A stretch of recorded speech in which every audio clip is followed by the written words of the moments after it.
പ്രിയപ്പെട്ടവരെ, ഇന്ന് ഞാൻ നിങ്ങളുമായിട്ട് സംവദിക്കുന്നത് വർഷങ്ങളായിട്ട് ഷുഗറിന് മരുന്ന് കഴിച്ചു, ഷുഗർ കൺട്രോൾ കിട്ടാതെ അത് ഇൻസുലിനേക്ക് മാറി.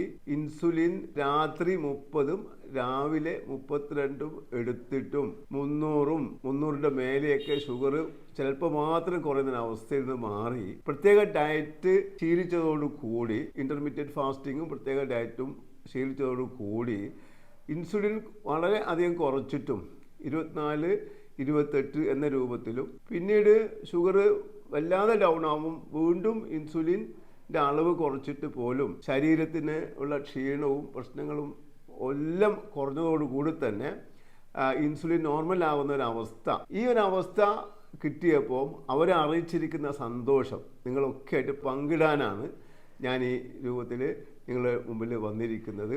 അതിൻ്റെ ആ കുറഞ്ഞിരിക്കുന്ന അവസ്ഥ കഴിഞ്ഞ ഏപ്രിലും മെയ്യിലൊക്കെ ഉള്ള അവരുടെ മെയ്യിൽ 1 മുതലാണ് നമ്മൾ ഡയറ്റ് തുടങ്ങിയത്, അതിനുശേഷം കുറഞ്ഞതും അതിന് മുമ്പ് കൂടുകയും കുറേയൊക്കെ ചെയ്തിട്ട് വലിയ കൺഫ്യൂഷനായ അവസ്ഥ പലർക്കും, നമ്മുടെ വീട്ടിലായാലും നാട്ടുകാർക്കും അല്ലെങ്കിൽ കൂട്ടുകാർക്ക് അല്ലെങ്കിൽ നമ്മുടെ കുടുംബത്തിലെ മറ്റാർക്കെങ്കിലുമൊക്കെ ഇത് അനുഭവിക്കുന്നുണ്ടാവും.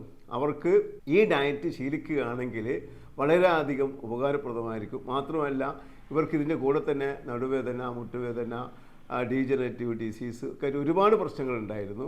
അതൊക്കെ മാറി. അവർ പറയുന്നത് ഇതിനു മുമ്പ് ഒരുപാട് ഡോക്ടർമാരെ കാണിച്ചിട്ടുണ്ടെങ്കിലും, ഓർത്തോ, ന്യൂറോ, ഡയബറ്റിക് സ്പെഷ്യലിസ്റ്റ് പലർക്കും കാണിച്ചിട്ടുണ്ടെങ്കിലും ഈ ഒരു സുഖം ഇതുവരെ കിട്ടിയിട്ടില്ല എന്നും അവർ തന്നെ ഇതൊന്ന് എല്ലാവരുമായിട്ട് പങ്കുവെക്കാൻ വേണ്ടിയിട്ട് പറഞ്ഞതിൻ്റെ അടിസ്ഥാനത്തിലാണ് ഞാൻ നിങ്ങളുമായിട്ട് പങ്കുവെക്കുന്നത്. അതുകൊണ്ട് നിങ്ങളെല്ലാവർക്കും ഇത് ഷെയർ ചെയ്യുക. ഈ PDF, ഇതിൻ്റെ ഭക്ഷണക്രമത്തിൻ്റെ PDF ആവശ്യപ്പെടുന്നവർക്ക് അവർ കമൻസിലോ അല്ലെങ്കിൽ ഈ അയക്കുന്ന വാട്സപ്പ് നമ്പറിലോ ആവശ്യപ്പെടുകയാണെങ്കിൽ അവർക്കൊക്കെ അയച്ചു കൊടുക്കുന്നതാണെന്നും അറിയിച്ചുകൊണ്ട് നിർത്തുന്നു.